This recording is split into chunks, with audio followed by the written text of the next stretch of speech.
Ever been sidelined when it comes to understanding South Korea at an important meeting, conference or discussion? You won't be if you become a member of Korea Pro, your one-stop solution to staying updated with the latest in South Korea's politics, society, economy and foreign relations. Picture this, every morning you wake up to a newsletter that gives you a full aggregation of all the top news and analysis. It's handcrafted by the producers of NK Pro and NK News, so you can trust it to save you time and keep you ahead of the news cycle. In addition, the Korea Pro Week Ahead newsletter flags upcoming conferences, events, and major diplomatic and business developments. And of course, there's in-depth specialist analysis to keep you informed on the top issues of the day, which you won't find anywhere else. Korea Pro is produced by a wide range of specialists, including in-house analysts and external contributors. There are no ads or sponsored articles on Korea Pro. Unlike some of its South Korean competitors, Korea Pro provides hard-hitting and objective analysis without hidden agendas. For my listeners today, I've got something special.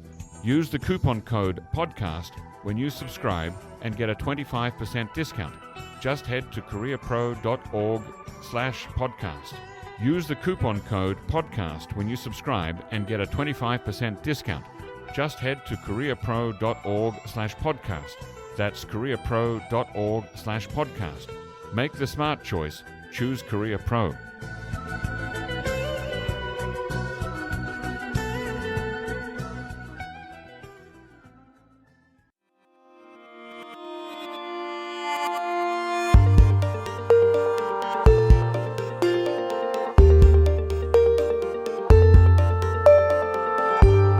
Hello listeners and welcome to the NK News podcast. This is the first episode for 2024 and I'm your host Jacco Zwetsloot. This episode was recorded on the morning of Tuesday, the 2nd of January, and I'm joined here in the studio by Jeongmin Kim and Shreyas Reddy. Welcome on the show. Happy New Year. 새해 복 많이 받으세요. 새해 복 많이 받으세요, indeed. So we have lots to talk about that's happened in the last week from North Korea, but especially a big message from Kim Jong Un. So last week they had some kind of a meeting in North Korea. What sort of meeting was it, Shreyas? Well, it was North Korea's now traditional end-of-year party plenum. So the Central Committee and basically senior officials from North Korea's ruling party meet multiple days to hash out everything, to review the year that's gone by, but more importantly, to set the agenda for the coming year. And it's not something that has happened forever, but the last few years, it has become a bit of a tradition in North Korea. Before that, the leader used to give a New Year's Day speech. Right. Now, it has effectively been replaced by this end-of-year plenum where they decide everything. And again, that's where the leader sets out the agenda for what is to come. And so that was basically the focus of what happened. And this year's plenum, or last year's plenum, the most recent plenum was 5 days, wasn't it? It was quite long. Yeah, I mean, well, to be honest, I think we've also had 6-day plenums, we've had longer plenums. Mm-hmm. So what we were kind of expecting initially when this plenum started was, I believe it started on 26th December. So we thought it would follow the usual pattern of perhaps just stretching until the last day of the year. And then New Year's Day, we would get these extremely long and detailed reports setting out the agenda for everything. Effectively, that substitute for the old New Year's speech. Right.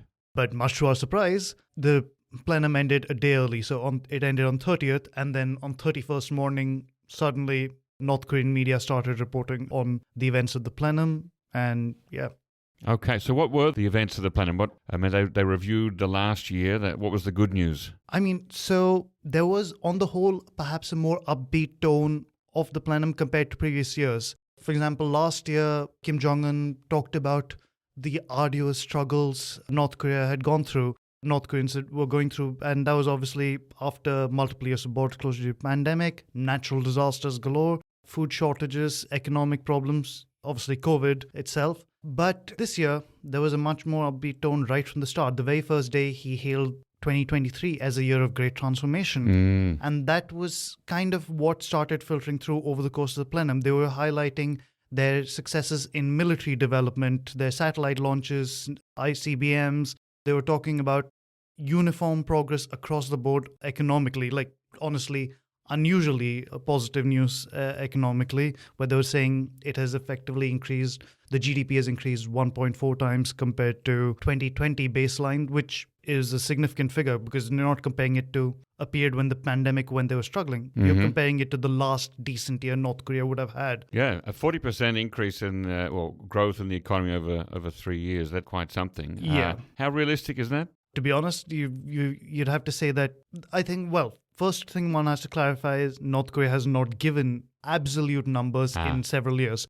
So what are you baselining against? We don't really know. You can say that North Korea does appear to have had a relatively good year economically. Food production was on the rise.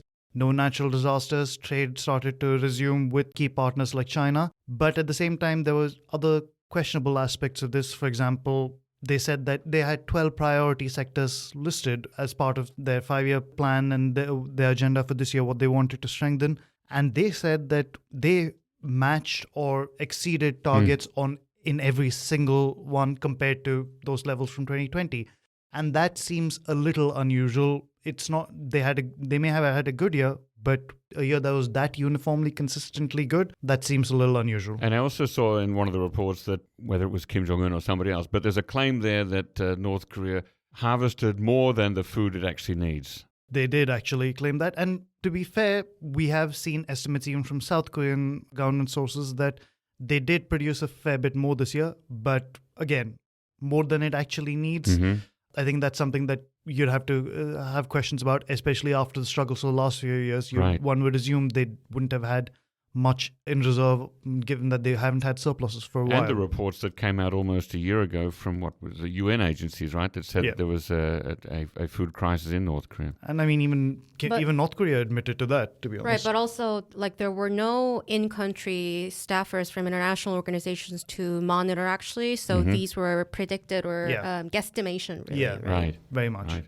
Yeah, Jeongmin, tell us about what can we expect in the year ahead based on this plenum? For listeners, we have a very, very long 2024 all-staff prediction piece that all of our reporters wrote, so check it out for a longer version. But I wanted to touch on the inter-Korean related remarks that Kim Jong Un made that will impact not just this year, but also just inter-Korean policy going forward. Technically, there were 6 agendas of the plenum. The agendas included the 2023 review, which included reviewing a lot of threats that North Korea perceived on the south of the border, like the U.S. strategic assets visiting, increased level of trilateral alliance and security, Camp David visit, and so on and so forth, and Yoon's tendency to have a soft spot for unification by absorption, although he never really says that directly, and the Kim Jong Un regime sort of threat that came out of U.S. and South Korea throughout the years. So Kim Jong Un mentioned all of that in the 2023 review. And then the agenda moves on to 2024 policy directions. Yep. And this part was what used to be a New Year's address by the leader, so it's a little bit more structuralized. And this part, Kim actually used a very big chunk of his speech on redefining and formulating a new the stance, the national policy on how to see unification. His main point is it's not possible. He literally said, it's a fixed state, 고착된 state right now, that the division is a fixed state, and South Korea is not a compatriot anymore. We're not homogeneous people, 민족 anymore, but it's a warring, foreign, different state. And it's sort of ditched the entire Kim Il-sung era philosophy on 우리 민족끼리. And although there were formats that varied throughout the years, they never really directly gave up on unification. But Kim directly said we have to admit the reality and just give it up. Is he just saying that it's not possible under President Yoon, or is he saying something bigger than that? That was actually a very interesting part, because although he did mention Yoon's defense minister and Yoon's remarks a lot, he inserted 2 or 3 paragraphs on how he and his party comprehensively review the past 10 administrations in South Korea and how, decades of inter-Korean policies, and how South Korea maintained this idea of unification based on liberal democracy one way or another throughout all those decades. And Kim says that the party concluded that concept is incompatible with what North Korea's party used to hold, which is one... There's a confederation system or a low-level federation. Or confederation initially and then moving on to something else. Did he in his speech directly say something about the confederation idea? Like, did he say this idea is dead in the water, we're dumping it? Right. He mentioned the one country, two system thing, which is the confederacy idea, and one min족. He says that it's not compatible anymore. It's just reality. And he ordered top officials. The reason why I think that this is an actual guideline for the policy elites is that Choi Sun-hee, the foreign minister, not anyone related to unification, hosted a summoning session of all the officials who were related to inter-Korean policy, like Ri Sun-kwon, to discuss how to implement Kim Jong-un's instruction on dissolving and cleaning up the organs related to it. And those organs, you've got the United Front Department in the party, and you've got the Committee for the Peaceful Unification of the Fatherland. They already lost a lot of actual power and did not really got any mentions in state media in the past few months anyways, but now they are formulating it as a new state policy. They use the term line, 노선, which is rare. Okay. So this does sound like a big deal. Has North Korea also recognized that South Korea is a state within itself? Well, that was a point of debate among some of the experts that I've talked to. There are mixed messagings in the speech because, like we saw in the past year, Kim Jong-un did use 대한민국, ROK, but he also mixed it in with overwhelming number of derogatory... puppet state. Yeah, puppet state. South Koreans are U.S. stooge, lackeys, blah, blah, blah, blah, blah. But most of the experts said that although one thing is they are redefining the relations as a relations between foreign states to avoid logical contradiction with the 우리 민족끼리 thing to aim the nuclear weapons at the compatriots. So they're doing that by sort of acknowledging that they are a foreign state, but the focus is not on state, but they're foreign. 교전국, on warring states. And another part is Kim Jong-un kept mentioning how it's just incompatible, but also there was this small mention of a national pride of North Koreans where they think it's just below them for the prestige of North Korean state to discuss unification with just this colonial stooge, which is South Korea. So they are seeing it as a separate entity, but condescending when they say state. Right. Wow. Shreyas, do you want to add some thoughts? I mean, so I think definitely it's the phrasing of it is quite significant and how they've put it.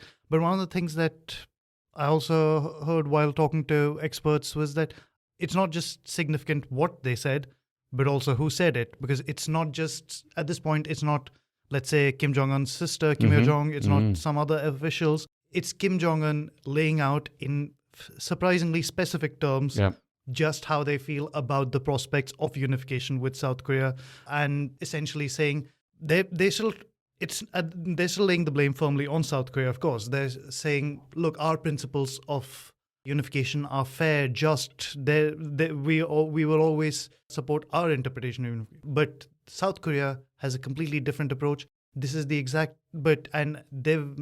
doesn't matter which administration it is. It is not compatible. So and that is why we do not see this as an option now. And that's something so it's very much about, and I guess that's consistent with them as well. It's about shifting blame. But the other aspect of the messaging has been a very militaristic tone to how they deal with South Korea and the US, of course, but South Korea in this context, because you're no longer just saying, okay, this is our country, this is the same country, we're just on different sides. At this point, if you're willing to distinguish between the two Koreas as separate entities, then it gives you more room to say things like, for example, North Korea talked about the Korean Peninsula being on the precipice of nuclear war. They're talking about, obviously, the US deployment of strategic assets, but even South Korea's actions and trying to talk about how they're now effectively at odds, and they see war as a realistic concept, not just an abstract notion. And this is war on the Korean Peninsula, not war between the United States and North Korea. They're saying on the war, well, it's kind of a bit they of said both. Nuclear crisis or other contingencies Exactly. on the peninsula. Okay. And can I add something to Yes, this? of course.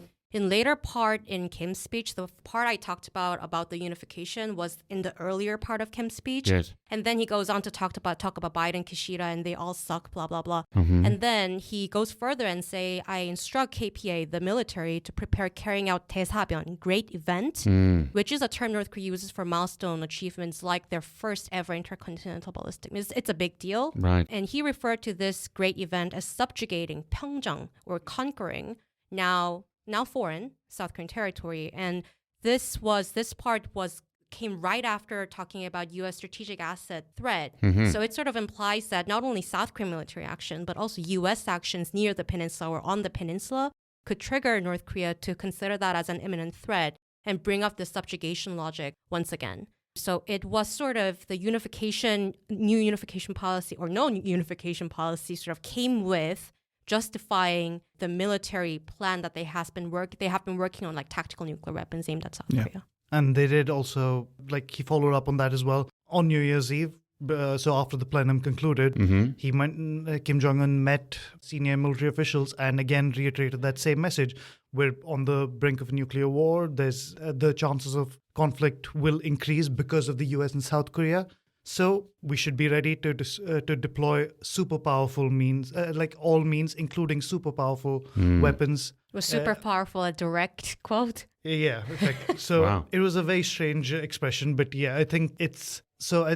They're certainly willing to amp up the nuclear rhetoric, but that doesn't necessarily obviously mean there will definitely be conflict. But certainly, you see that North Korea is willing to amp up the rhetoric, and at the same time, we're also seeing South Korea, like the South Korean defense minister responded to the comments about subjugating South Korean territory by, I think, so he basically said South Korea will continue to extend its deterrence and it will, if North Korea provokes, we should be prepared to retaliate forcefully. And I think he said we should make North Korea feel in its bones that provocative acts will lead to its destruction. And so we're seeing this kind of back and forth, and obviously North Korea is going nuclear with its rhetoric. Right, strong words from both sides there. I'm just wondering what this all means for North Korea's, sort of state mission. I mean, it's always said for decades that we have as a task before us to liberate the South and unite the Korean Peninsula. And if they're saying now that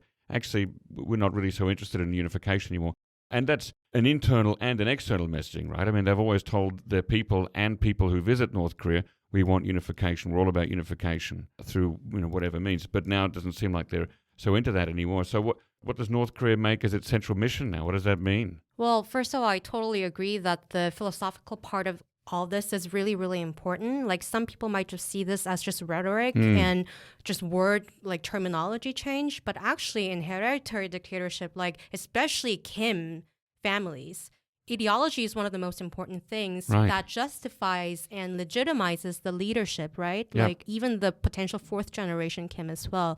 So this actually marks a big sign of a break from past generation legitimacy on the existence of North Korea, on reconciling and winning back the South Korean compatriots. So I just wonder what kind of follow-up they might be doing. We just discussed potentially, like, what will they do with the website 우리 민족끼리? Well, yeah. They'll have to rename it, like just no 민족. Right. Or we are the 민족, maybe. Two 교정국끼리 or certainly something. Warring states or something. Their propaganda approach across the board, like a lot of it will have to change. Their signs here, the propaganda websites, their signs, like how they what sort of outreach they have. And honestly, I've got to say, this is something that's kind of baked into their national identity. So are they going to have, we've got there's a parliament session coming up later this month. So will they also implement a lot of other changes to go with it? I think it's something that we'll have to see. So how it'll. I mean, this has just been the speech was on Sunday, and so it'll take some time for these things to shake out through the various channels and organs. But what's the Rodong Shinmun reported on the messaging? On the inter-Korean. Yeah. Well, interestingly, Rodong Shinmun usually right after this big speech by the leader, they publish articles just supporting them. But what was interesting was KCTV actually. When KCTV videos show heavily edited, fancy footages of something, it means that it's something important.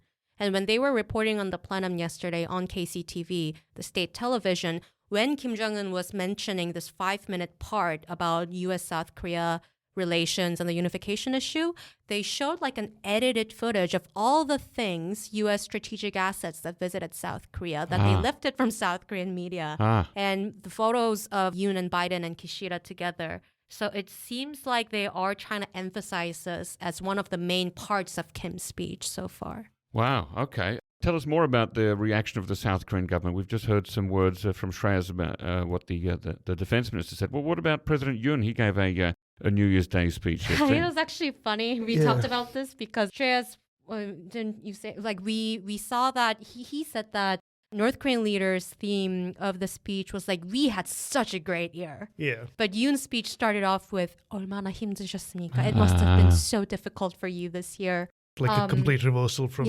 previous years when North Korea used to advertise its struggles. But yeah, now that's a South Korean But tone. he didn't mention North Korea that much, actually. Yeah, if anything, I think he just talked about, we're going to strengthen extended deterrence. Nuclear-based alliance. Yeah. So I think it was mostly his comments did not seem like they incorporated anything that came out of the plenum. It was more like a continuation of the messaging from the past year.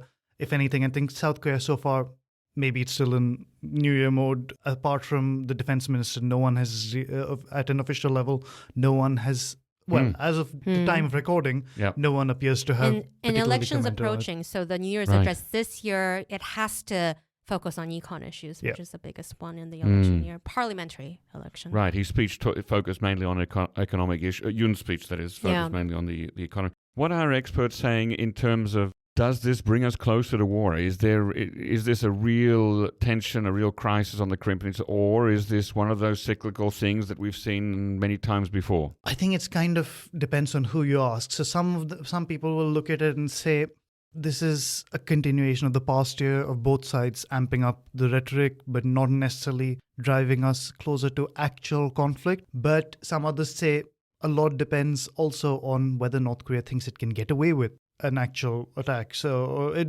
doesn't necessarily have to be a full-scale war, but let's say even, for example, skirmishes and clashes like at Yeonpyeong-do over a decade ago, we're talking about if they think they can get away with it, then perhaps they could just test the waters a little bit. But at the end of the day, a lot also comes down to how South Korea sets itself up over the coming year. Also, the US presence in the region, how South Korea works with its allies. So there is that factor. But I think on the whole, it seems like for the moment, it still appears to be more of rhetoric. But at the same time, both sides, bear in mind, just a couple of months ago, South Korea partially suspended an inter-Korean military agreement, and North Korea then responded by completely scrapping it. So both sides have already put themselves in a position where they can fortify the border, they can deploy more troops, they can set up weapon systems and reconnaissance and surveillance systems. They've already, to some extent, both sides have started that, but they can certainly take it further. But just going back as well, when we're talking about the war footing, that was one of the big themes in terms of emphasis throughout the plenum. They kept hailing the achievements of the past year in terms of military development. Yeah. They talked about the satellite launches. And they will launch 3 more. Exactly. Right. So then at least you can sense that it's not just the nuclear war aspect that they're covering. They're talking about continuing to strengthen their conventional military capabilities, their space-based military capabilities, their missile program, and they're, on the whole, looking to continue fortifying. Whether that translates into also making things more operational in a war sense, that's something that has to be seen. But for now, it seems like it's a combination of development and rhetoric. Well, to your question, back to your question, yes. I would say that the military threat and whether or not we're close to the war, I think it just remains the same from the threat level that we saw militarily last year. Yeah. But the rhetorical device that justifies North Korea's actions or justified North Korea's action in the past year, it's now more convenient for North Korea to frame it to the domestic audience, because touching on something that Kim Il-sung instructed and going against it, it's always a really difficult task for Kim Jong Un to handle. But although he kept doing it a little by little. But this makes them... So what, are you saying that he's using kind of salami slice tactics to to do away with his grandfather's Exactly. ideology of unification is the number one thing. Exactly. And so little by little, he's whittling away at that. Right. This year, of course, is 30 years since Kim Il-sung died. So long term, the level of threat that we expect from North Korea, like how far they can go long term, it increased. But current level military threat and the possibility of war, it just remains almost the same as last year. It's interesting. I wonder, in the past, we've had some people have put forward the idea that North Korea might strike a secondary or tertiary level city in South Korea with a missile or a bomb or something, and then use that as leverage to take over South Korea. But I always thought that was quite far-fetched, but now I'm wondering. Yeah, in my prediction, I included North Korea. We included like unlikely black swans that if happens, it's going to be a game changer. I included, just sneak peek, trying to seize one of the West Sea Islands, South Korean West Sea Islands. Like Pyongyang and Yeonpyeong-do, and the small Yeonpyeong-do. We've heard from people in those islands, in those regions, that they look at the proximity. If an attack comes through, they're kind of resigned to the idea that it'll be over before they can even do anything about it. Because it's one thing to be prepared, but it's another thing when you don't necessarily have the time to really respond. And Pyongyang-do is, you can see North Korea from the island. Yeah. It's not really something, Yeonpyeong-do as well. So you're not really, if North Korea goes for it, I think you'd say they have a chance. A lot depends on preparedness and willingness from both sides to do whatever they feel is necessary. Wow, and so this really, it's come out of the blue, right? I certainly wasn't expecting this kind of a speech from Kim Jong Un at the end of last year. Was either of you? Well, I knew that he will talk about South Korea, but not this drastic new line, new Loton. Right, I didn't it's a warring state, it's a separate country, we're not brothers.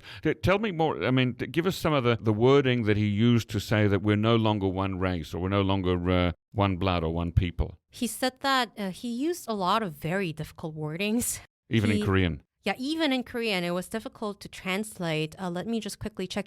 First of all, he said that we're not homogeneous anymore, saying that South Koreans, this was interesting. You know that North Korea usually aims at South Korean regime or government when they are saying that we're not compatible anymore or anything. Sure. But this time to distinguish the government from the people. Right. This time he didn't do that. He said that, all South Koreans are now tainted by Yankee culture. So to the point of no return. I see. So there's no point of aiming at unification because we're just so different now. Right. Well, and that's certainly, I mean, people, of course, have brought up the point before that if unification were to happen under some kind of North Korean leadership, that just the kind of ideological taint, to use the words there, would be difficult for North Korea to, A, protect its own people from being infected by South Koreans if they were allowed to commingle, and B, difficult to run its ideology over 55 million South Korean people. It shows in South Korean polls too. It's not like South Koreans think that we are still homogenous. A lot of younger generations in polls every year say that we're too different now. Right. Although the rate of them, South Koreans saying that we still need unification, it's still high. Like it gets lower, right, but it's still high. Yep. In a sense, it is a very practical and, in a sense, updated view of how the fact that the two countries have diverged a lot over the last 75 years. But at the same time, as Jeongmin said, it is surprising that they actually spelled it out, that they actually stated it. And as she said, you're essentially going against one of the founding principles of North Korea, of what Kim Il-sung advocated. Right. And that's something that effectively, even if the base has been set there for a while, just making that move in itself is a big deal. That makes me wonder then what will be the future basis for legitimacy of the North Korean system. If it's not going to be unification and bringing all the Korean people together, it must become something else. Now, maybe that be, we're a nuclear power, or we're protecting you from the enemies at the gates, namely the Americans and the South Koreans and sometimes even the Japanese. So I think it might be the latter. Yeah. Closer to the latter. But I feel like the fundamental sentiment that North Korea held since the Korean War, that territory has to be ours. We have the legitimacy for that southern territory. It sort of stayed, and it still stays in this one as well. Right, because he does talk about, suppressing the South. Presumably at that point he means also taking over its territory into North Korea, right? It's just that the terminology changed from what they utilized to refer to compatriots' territory to what they will refer to as foreign territory. Right, so maybe just take the land but kick out all the people of South Korea. That might be... Could be. But one of the options you mentioned was also about how it's effectively its view of the outside world and other countries. And I think that was something that also kind of stood out in this. Obviously, there was a lot of focus on South Korea, the US, to some extent Japan. Interestingly, Kim Jong Un did not explicitly mention Russia or China there, but he talked about strengthening friendships with other anti-imperialist and socialist countries. And in a sense, but not by name. That's interesting. But yeah, not by name. But at the same time, there's kind of intriguing in that it goes back to one of North Korea's other early principles, particularly one that was espoused by Kim Il-sung. Kim Il-sung reached out to a lot of countries that weren't, well, essentially, as North Korea has been a part of the non-aligned movement. Right. So they reached out to other countries that they saw as anti-imperialist. It's a strong base of their friendships with a lot of countries in Africa, Latin America, Southeast Asia. Now, because he didn't specify it, we don't know which countries he's referring to, whether he just means the anti-imperialism, the anti-US front of Russia, China, Syria, or are we saying, are they going to kind of go back to the drawing board in some sense and say we also want to have relations with other countries? But at the same time, that part's a little iffy because they're simultaneously shutting down embassies around the world. This comes in the context, They also notably didn't mention anything about opening up in the coming year. Nor China or Russia directly. Yeah. So, the idea of foreign embassies will come and business people and tourists and NGOs, that was simply not mentioned. So it wasn't something that they said. They hinted at engagement in some sort, but because they didn't spell it out and they didn't say anything about allowing people in or how much they're willing to go out, I think that's something that there's still more questions than answers there. Right. Wow. Okay. What about economic goals for the next year, or often they're 5-year plans? But did he say anything about what we're going to do for the economy in next year in North Korea? I think because a big part of this year's focus was praising what they've already done. Yeah. It was a large part of it came down to we'll continue doing what we're doing. Also, essentially saying we're doing well, but the people will still have to continue struggling to achieve the goals. They're saying that in the next 2 years, we're going to redouble our efforts to achieve the goals of the 5-year plan laid out at the Party Congress in January 2021. So 2024, 2025, they're saying now we're on track. Now we're doing well. Yeah. So now let's go ahead and do more and do everything possible. So perhaps not in as many specifics, but from their perspective, it all comes down to what they already laid out 3 years ago and trying to work towards fulfilling that.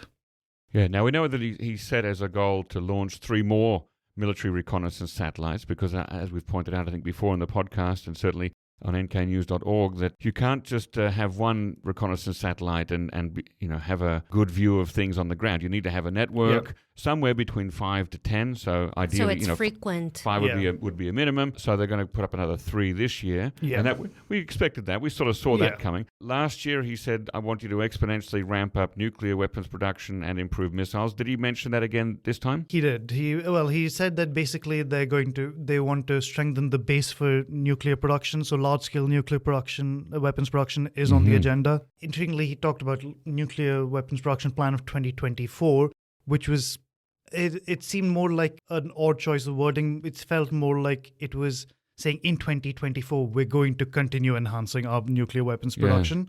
Yeah, I think certainly that is going to be a big part of the agenda in the coming year. We saw them already unveil different types of tactical nuclear warheads and certainly intercontinental ballistic missiles, other missiles over the past year. So now the focus seems to be on scaling up production, but there's also scope for diversification.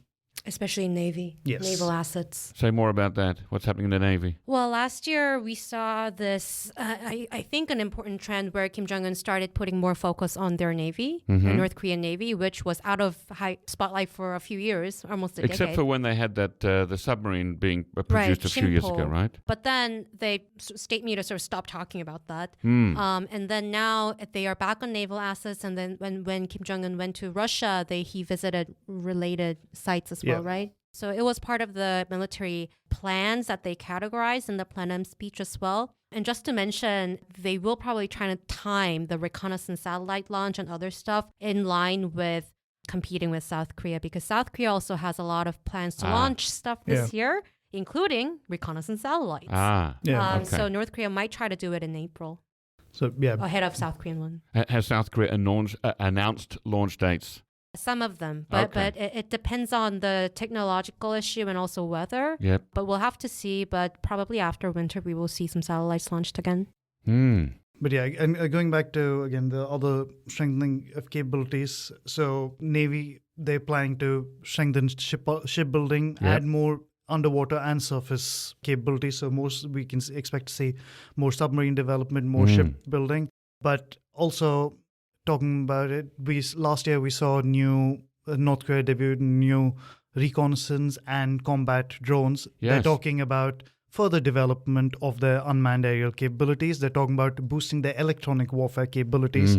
So on the whole, it is a big part of what it's not. So the satellites are obviously the big ticket item. That's what everyone's going to be talking about. Yeah. That's where they laid out specifics. But they're going to be building a whole lot around that to supplement things in different fronts. North Korea has traditionally been a very army-focused, ground forces-focused military. They're now looking to act. Under Kim Jong Un, they have made a concerted effort to strengthen other aspects. We know that, they have some drones. They've shown us them and used them. They crossed the border, the demilitarized zone with them last year, and then had a couple of these big drones that were clearly copies of American drones at the Even the numbers parade. were the same. Even the numbers were the same, yeah. And then when Kim Jong Un made that visit to Russia, there was talk about technological collaboration there. So we might see some different kinds of drones using Russian technology, perhaps, right? We did also see during that when Kim Jong Un was coming back. So a governor of one of the Russian provinces even gifted some drones made in Russia. Right. Now Russia, admittedly, does not have particularly strong capabilities when it comes to developing it's drones. Using Iranian drones in Ukraine. But over the last year, they've also focused more on developing their indigenous capabilities. So if they're looking to cooperate, that's certainly an area where both countries are definitely trying to scale up their capabilities, and there's room for a lot of exchange there. And Anton Sokolin on K News, he just reported yesterday that there was a clearest to date evidence on Russian television, I think it was, that North Korean diverse missiles are being used in Ukraine war. So some of the plannings that North Korea sort of scheduled in the plenum, we don't know yet clearly what's for what, but we will have to keep an eye on what's for export specifically. Yes. And what about sea drones or underwater drones? Hail. Right. They did mention it. Was that mentioned in the speech too? They did mention it. They did mention as an achievement. Yeah, as an achievement, because they're talking about all the missiles and capabilities that they developed over the course of the year. So right. Wow. Well, it's an interesting way to start the year. Jeongmin, you write for both Korea Pro and NK News, so you're writing on stories on both sides of the demilitarized zone.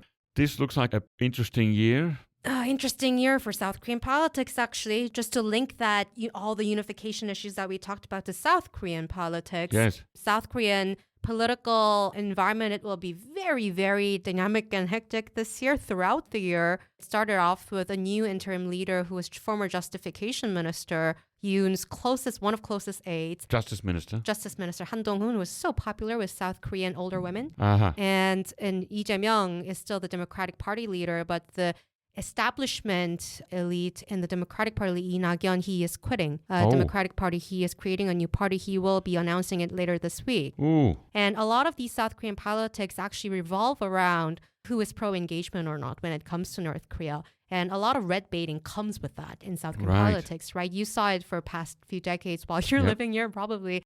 And now that North Korea's like, no, we're not going to win you over, it actually creates complications for both ruling and opposition on how to frame things. I bet it does. Actually, someone blanking on the name now, but certainly some people have been saying for years that eventually one party in South Korea will begin to push an anti-unification line. We don't have that yet, and North Korea kind of got the jump on South Korea. Are we expecting to see that this year? It will be very interesting to see, and I wouldn't be surprised because polls kept saying that some people, like I said, younger generations increasingly think that unification is too costly. And although politicians do mention that, the official party lines of both the opposition party and the ruling party mention unification in one way or in an opposite way. Yes. Because People Power Party is more like unification under liberal democracy. And Right. if needed, we have to, take over the North Korean land, which is in the constitution. But Democratic Party is more like peaceful coexistence and eventual reconciliation and unification. Possibly through a federation. Yeah. But one thing that we were discussing earlier, and Jeongmin brought up this morning as well, was South Korea this year. It's set to effectively update its unification policy, or 1994. and so. Oh, so that's been around. It's The been same 30 policy years. has been around for 30 years. Right. And so, Probably with some flavorings added by different administrations. and it'll be interesting to see how they now respond to this, to what North Korea's changes in their new policy. We've certainly already seen changes in South Korea's approach. Yeah. We're seeing less of a focus on exchanges and cooperation, or the lot of structural changes in the ministry, a lot of changes in responsibilities, and they've been backing down on their own plans. So, for example, early last year, they said since 2022, they've been saying we're going to start allowing limited access to North Korean media at designated sites around the country. That's what they spelled out last year in a white paper. Right. And now it looks like the messaging out of the Unification Ministry appears to be that isn't on our agenda for now. It's not something that we see happening. And it reflects certainly a lot of the changes in tone. So between the North Korean changes and South Korean changes, it'll be interesting to see what happens with the Unification Ministry policy. It's going to be so challenging for I can totally imagine Unification Ministry staffers freaking out right now, and Kinu as well, who has to help with formulating the new roadmap for unification, because it sort of looks like now that they have to find a way to redefine unification when there's no willing partner to engage with. Right. And they will have to probably dissuade some of the leaderships in South Korea not to mention unification by absorption, because they will be so tempted to say that out loud and make it a policy line. Interesting. Well, I know when Yoon Suk-yeol was running for the presidency, he talked about wanting to shut down the Ministry of Gender Equality and Family Affairs, and now he may find himself with a ministry that looks even more likely to close earlier. And so it's interesting as well, because like last year when talk kind of starts bringing up about North Korea shutting down unification ministry, South Korea shutting down unification ministry, I think essentially over the last couple of years that speculation has been there every now and then, but it's something that also got proposed by former conservative governments. I think it was in Lee Myung-bak's time, and essentially it always comes down to it's much more difficult to shut down a ministry than you think, especially when the opposition party controls the parliament. It has the majority there, but now there's that question. If North Korea is taking the stance, what is the purpose? And I think that's something.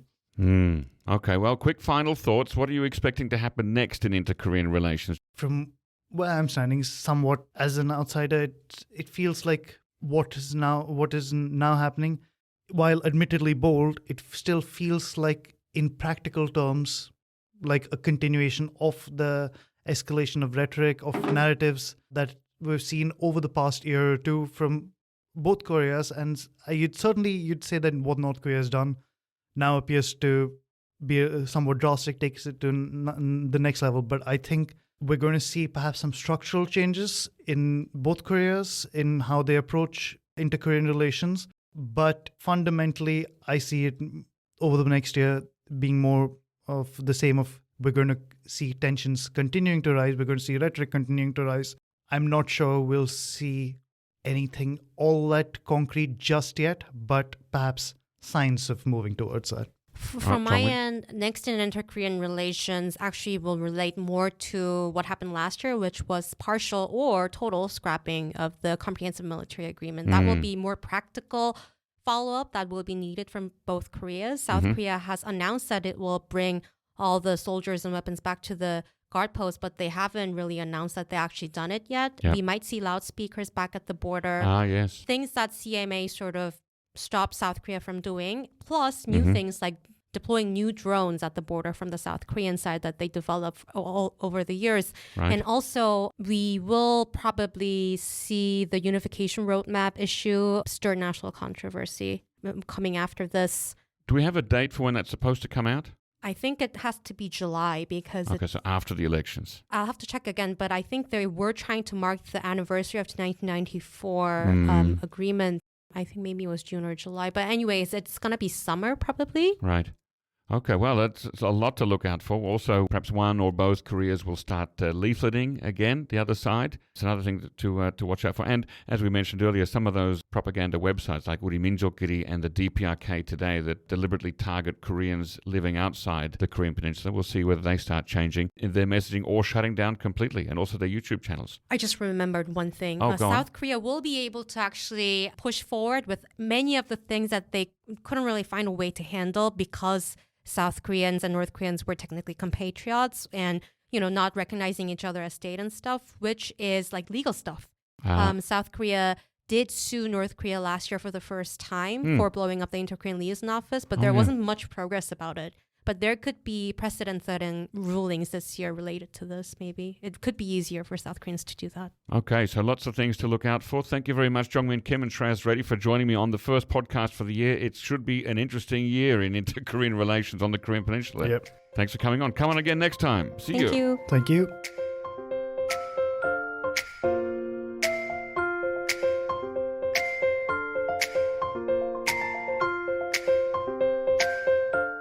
Ever feel overwhelmed with the complexity of trying to understand what's going on with North Korea? Don't fret, NK Pro is here to help.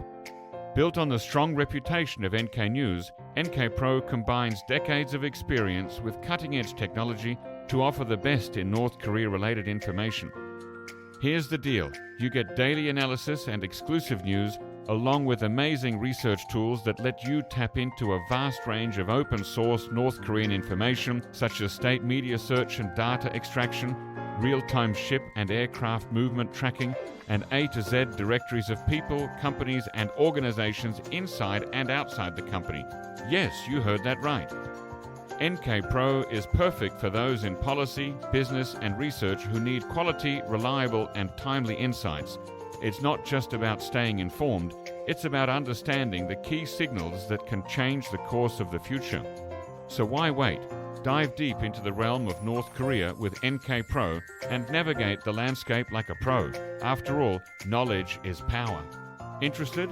Visit nknews.org/professionals to claim your free 30-day trial of NK Pro. Once again, that's nknews.org/professionals.